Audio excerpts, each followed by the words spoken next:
Hello and welcome back to my channel. I hope everybody's doing very well. Today I have an outdoor garden update for you. It is probably the latest into the year that I've ever uploaded one of these. In Ireland, a lot of our getting back into the garden after winter happens around March, April, May. It's coming up to the 1st of June. So I'm quite late in making this, and honestly I kind of felt like there wasn't a whole lot going on in terms of content, but I think that some of you might like to see how the garden is looking. For context, we live in a rented house in an estate, so it's a pretty small garden.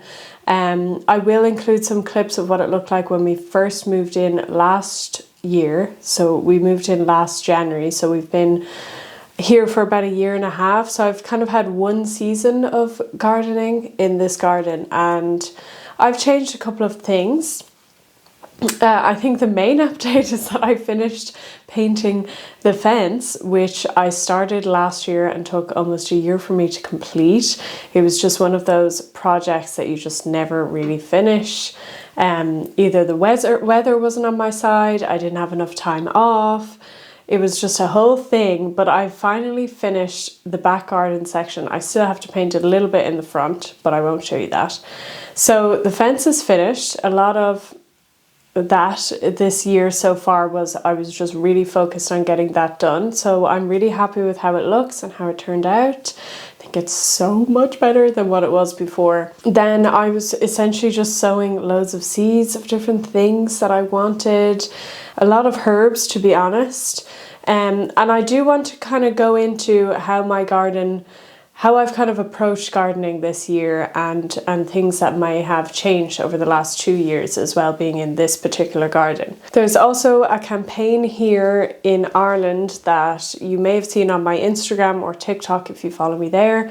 It's called No Mow May. So you essentially don't cut your grass for the month of May, and this is like a campaign to help pollinators and native species. That's a big time for them coming out of winter, allowing things to flower, providing them with lots of food. It's an excellent campaign, and so a lot of the garden was looking a little bit crazy wild this month. So but you know, I guess every season that you garden, I feel like personally I get closer to the garden that feels like me, and I am a type of a person that is very hands-off with my gardening. I don't like to interfere a whole lot unless it's something that I'm eating. So for this garden, things I've changed this year is actually the way I've been cutting the grass. So I'm leaving a much wider part of the grass or lawn to just be natural and wild. And I had done this in previous outdoor gardens when we lived in a much bigger space. I left almost all of that wild and cut a small bit of it to essentially for our dog Lua to play ball and, you know, have some nice bits. And I was kind of unsure about how to apply that to this rental garden for a couple of reasons. First of all, also the landlord, I didn't know, like, you know, they've got us a lawnmower so that would be kept up with, and some people may not understand why I've left it. It's not because I'm being lazy, it's actually for a very specific reason. So last year I was cutting it and leaving like a small strip on the end, as well as the wildflower meadows section. If you followed my outdoor garden videos last year, you would have seen that. I had a strip of the back fence that I sowed some native wildflower seeds in, and that looked amazing, so pretty. I'll show you some videos of that. And so I have that section, and then I've left more of the grass to kind of naturally grow, because when I did that last year, I saw a lot of the species that were already naturally occurring in the garden, and some of them are so beautiful, and I really wanted to allow that to occur on different months of the year outside of No Mow May. So that's a big change. Also, over the last 2 years, I would say, I've really gravitated towards only really getting native plants, and that's been a big journey for me in terms of, you know, I guess I just reached a realization where our gardens in our developed world are becoming so important for wildlife. They're becoming, you know, real havens for wildlife as our wild spaces get smaller. And on top of that, a lot of our invasive species in any country in the world are likely brought in because of ornamental non-native plants that are introduced into gardens, and then they end up escaping into the wild and taking over. So I've kind of focused on getting some of my favorite native species, and that's been still really exciting for me. I got a lot of native trees last year. I will link the video for that. I got how many was it, like 15 bare root trees, some of which did not survive, but some have grown and look amazing. So I have a lot of them, and I have a lot of smaller native plants that I will show you. The other plants that I grow that aren't native are either ones that I've had for many years and are not problematic, or there's something that are edible. So tomatoes, all your herbs. I still have some leftover non-native flowers that I had in the garden anyway, and they come back year on year. Potatoes. I'm not a massive vegetable grower either. I just have learned over the years that I'm not super organized that you have to be a very serious vegetable grower, but I grow a little bit every year and it's manageable for me, and that's I keep it fairly simple. Yeah, I think that's kind of my approach to the garden really. And because we're in a rental property, I am so stubborn that I want everything to be in a container, and that is for the one pure reason that I want to take all of these plants with me when we move, whenever that may be, because I'm spending money on these plants and I love them and I've taken care of them. I don't want to leave them behind. While that can be quite frustrating in terms of care, I much prefer to plant things in the ground. Soil health, compost, buying pea-free compost all the time, that can get expensive, and also especially for the trees that have gotten quite substantially bigger since last year, you know, they really need to be put into the ground now. So that's a little bit annoying, but I would hope that before the next growing season next summer that we would be out of here. So we'll see what happens with that. But yeah, so that's kind of where I am with it. Like I said, I've sown a load of seeds. I've finished the fence in the back garden. I don't think that I'm going to do any bigger projects in the garden this year. I did toy with the idea of making a very simple raised bed along some borders, but I'm not sure that I'm at the right time of year for that, if I will be planting vegetables in that. A lot of my containers are also felt pots. I love growing with them. They're flexible, they're easy, and you can fold them down. You can, you know, size up a pot by using the same pot. I just find them much easier to use, and they're also quite cheap. So I'm going to show you around essentially what the garden looks like now and do a little voiceover, talk through everything. I will name some of the plants that I have, but if there's anything in particular that you would like to know the name of, just let me know. So this is how the garden is looking at the beginning of June 2023.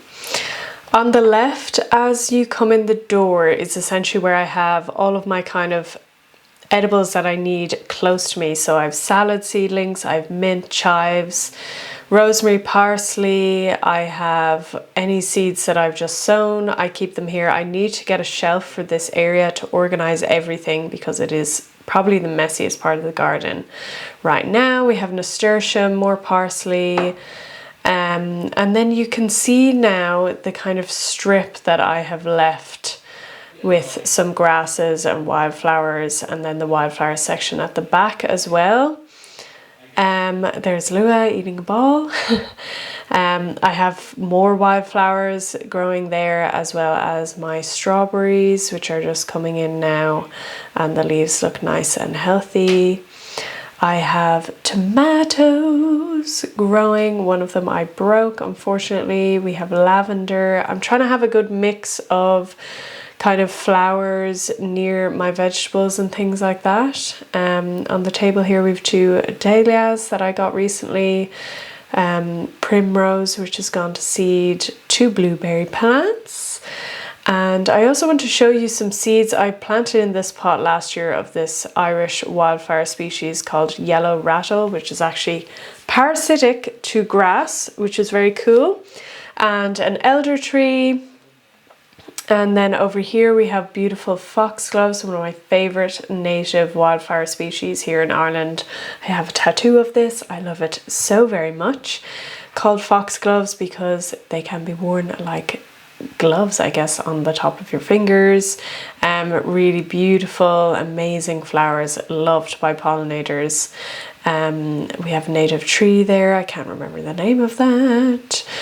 And down below we have some lupins which got attacked by greenfly and I had to cut it all back, so not looking too hot. Some native Irish ferns, my favorite one here, the royal fern. It's just so beautiful and soft. Native devil's bit scabious, which went to seed last year, and I put them all in the bottom of the plant. They're all growing. They have these beautiful tall purple kind of ball shaped flowers. Native oak tree here. And then I have this pot I made last year. Oh no, here we have some raspberries, which I'm very excited to start eating. We have some native valerian, beautiful, beautiful flowers. A lot of people put the root of this in tea, makes you nice and sleepy. Some further wildflower seeds, borage. One of my favorite Irish wildflowers, ragged robin. Really, really beautiful. Love how that looks. And also some of them went to seed recently. Native hazel tree, hazelnut tree, growing very well this year. Really happy with this. I'm definitely going to get more of these whenever we move. So then I kind of have a shadier part of the garden. I have some native ferns. I have heart's tongue fern, deer ferns. They seem really happy this year and are quickly outgrowing the pot I put them in last year. But I really, really like these and they grow very well in this corner. Then I have not native eucalyptus, not doing so hot. Needs to be repotted and kept falling over. Non-native tiny Christmas tree. I just put potatoes in here. We have some blackthorn, we have native dog rose, which have beautiful pink flowers and also pink thorns, which is interesting. Very pretty plants. In the shade here, I also have some native bluebells that are kind of a woodland species. Need to get far more of these, but I like how they look. We have some spindle here.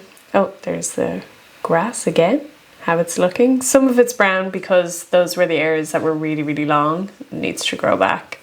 Honeysuckle, native again, native spindle tree, native cherry tree, non-native bluegrass, which is dying.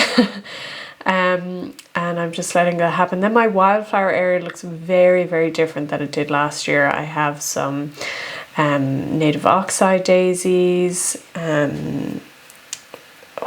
What are these called again? I've forgotten. In the same genus as the ragged robin. We have some buttercups. We have a lot more grass because the grass has invaded it and I've let it happen. There's definitely needs to be a full update on this. I didn't manage this as much as they say that you should. Which I kind of wanted to do, just to take a step back and see how it does. And you know, grasses are important as well as wildflowers. This is the rose bush that was here already. And then I have my kind of wild area. Oh, this is another elder with the yellow rattle again. And I just show you the seed pods on this, which look really cool. And then I have a bird table this year that I got with some water in the sun, some food for the birdies, which they enjoy. Oxeye daisies. This is kind of the wild area. If you follow me on Instagram, you would have seen this in a reel. I planted loads of acorns that I collected from a concrete area. and planted loads of oak trees, so I will have a little forest coming in no time. And these are all the native flowers that naturally occurred in my lawn. If you let things grow, they will come. Another honeysuckle here. Oh, and I also want to show you beautiful blue flowers. These are speedwells that just came up in the garden. And yeah, there's another strip. So that is how it is looking at the moment. Full of life. Love it, love it, love it. Little Lua, who's thrown his ball under the deck again. So that is the outdoor garden update for you guys. I hope that you enjoyed this. You know, it is quite amazing to look back just over a year of how this garden looked. I'm feeling really happy at the stage that it is now. It really feels like a me garden. I feel, you know, despite us renting and it not being our own, I feel like I've gotten to a really nice equilibrium with that, and I'm really enjoying it. And it is a little haven for wildlife, and I'm seeing a lot of it. I can see, compared to the other houses around us, what's flocking into our garden, so it's been really nice. But yeah, look out for future updates. If there's anything in particular content-wise regarding the outdoor garden that you'd like me to make, just put it in the comments below. I'm always open to suggestions. If you enjoyed the video, please interact with it in whatever way that you would like to. A like, comment, or subscribe, or whatever. And yeah, thank you so much for watching, and I'll see you next week in the next video. Bye.